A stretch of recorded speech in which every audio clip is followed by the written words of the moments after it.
my informative speech, I'm going to be talking about the job of a strength and conditioning coach and how it can be used to bring glory to God.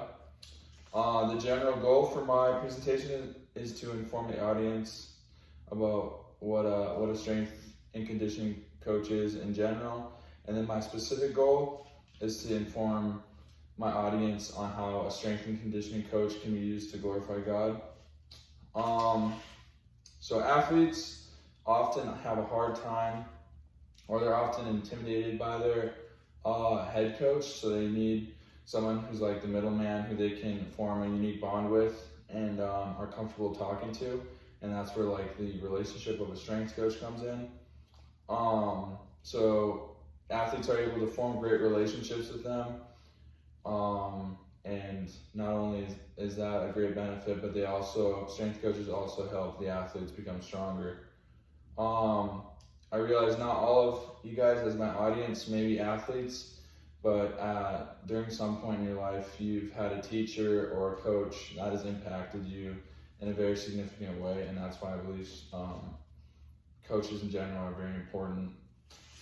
So why I am able to talk about this and why I feel like what I'm saying has some value is my dad was a strength and conditioning coach for several years.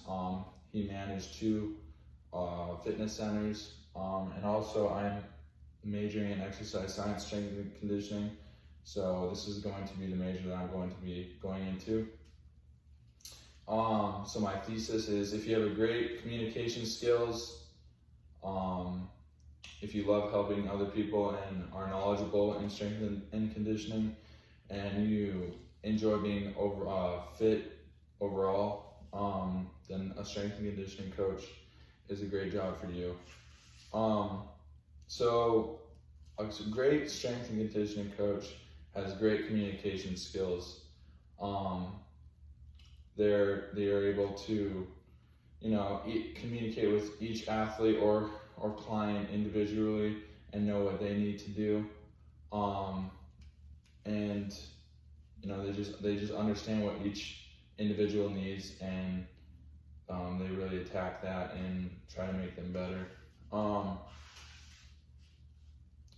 It's important to have great communication skills, but you're not going to be able to help the client or the athlete if you don't have knowledge in your field. So having knowledge on certain exercises, being able to understand, how each body part works, different movements like eccentric, concentric, isometric, and different ways that athletes lift. If you don't know that, then you're going to have a hard time communicating with your athlete or your client on how to move correctly. So knowledge and communication are very important, but also fitting the part of a strength and conditioning coach is very important. There's 2 strength and conditioning coaches that I've seen. One who, they act like they know a lot and they talk a lot. They're very knowledgeable, but they don't exactly look physically fit themselves.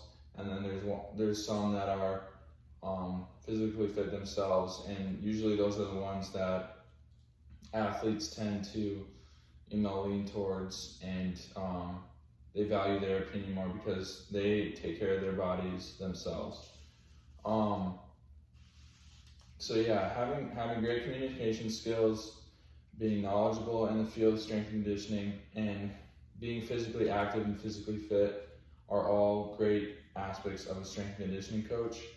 And to wrap that all up, I think one of the most important parts of the platform of a strength and conditioning coach, but also just coaches in general, is they can impact so many people, and so many people look up to them, and they're able to use that as a platform to bring glory to God. So thank you guys for listening.